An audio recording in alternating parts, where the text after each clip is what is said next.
अस्सलामुअलैकुम। अच्छा यार, मैंने ना ये बताना है कि ना आगे मंडे को ना आपका सबसे जो हैवी किस्म का रिस्की फैक्टर है वो है अल्टरनेट एनर्जी ना।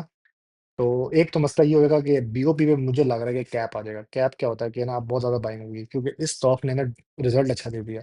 ऊपर से इसने डिविडेंड दे दिया इस टाइम ना। वैसे इसकी हिस्ट्री है, इसने नॉर्मली इस टाइम देता नहीं है डिविडेंड ना, लेकिन इसने इस वक्त भी दे दिया डिविडेंड। दूसरी चीज मैंने ये बतानी थी कि इसके कैप को जो कर दे सकता है वो एक ही स्टॉक है, वो है आल्टर्न एनर्जी। ठीक है, मैं कहता हूँ मैं खुद फंसा हुआ, मेरे पास मैंने कल शायद लाइव अपना पोर्टफोलियो में दिखाया कि मेरे पास 25,000 आल्टर्न एनर्जी पड़ा हुआ है। ठीक है, तो मुझे ये जो घड़ी मैं दिखाता रहता हूँ अपनी वीडियोस में, ये उसी के डिविडेंड से ली हुई है मैंने। ठीक है, तो अल्टर्न एनर्जी में मैं भी फंसा हूँ। कोई जो मुझे कहता है ना जी लोग भाग जाते हैं अल्टर्न एनर्जी को, ताकि मैं नहीं भागा, मैं इधर ही हूँ। ठीक है, दो चीजें होगी। तीसरी चीज अब आप लोगों ने ये करना है, यहाँ से एक समरी तैयार करो कि अगला जो महीना है वो किसकी रैलीज आ सकती हैं।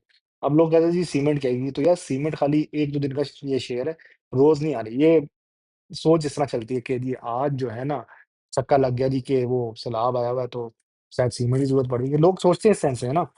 लेकिन लोगों को ये नहीं पता कि मुल्क को एक जनरल कितना नुकसान होगा, तो मुल्क को ट्रेड लेना पड़ेगा, पेमेंट्स लेनी पड़ेंगी बाहर से। तो इनडायरेक्टली आपको देखोगे बैंकों को फिर फायदा हो जाएगा। पेमेंट बैंक में ही आती है। मैं ये नहीं कह रहा सारे बैंक जमा कर लो, कुछ बैंक टूटे हुए हैं। एक तीन बातें बता दी, चौथी बात में बड़ी इंपॉर्टेंट बात है, सुनना जरा।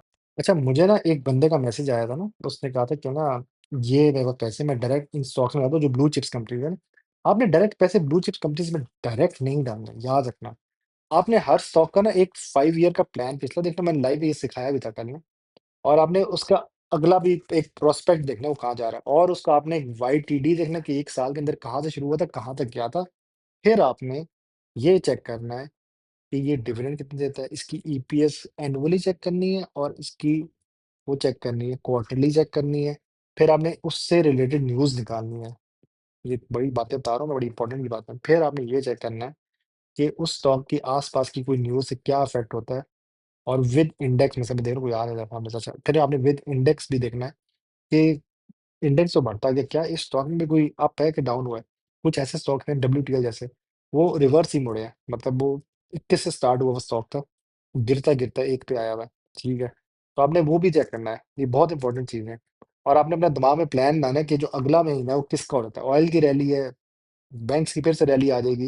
ये सारी चीज़ें चेक करनी है। यार ये एल्फी लगी हुई है इस साइड पे। अच्छा, ये सारी चीज़ें आपने चेक करनी है। वो आपने प्रेडिक्शंस करनी है, वो एक स्टडी है, वो मैं वीकेंड्स में करता हूँ। मैं अब आज करूँगा, तो मेरी एक लॉन्ग वीडियो आ रही है, इसमें लेवरेज, समरी, वो सारा मैं बताऊँगा, ऑफ मार्केट ट्रांज़ैक्शन। उधर से मुझे एक स्टडी करके मुझे ना एक इन्फॉर्मेशन मिल जाएगी कि अगला महीना किस तरफ जा सकता है, क्योंकि फ्यूचर्स ने ही मार्केट चलानी होती है।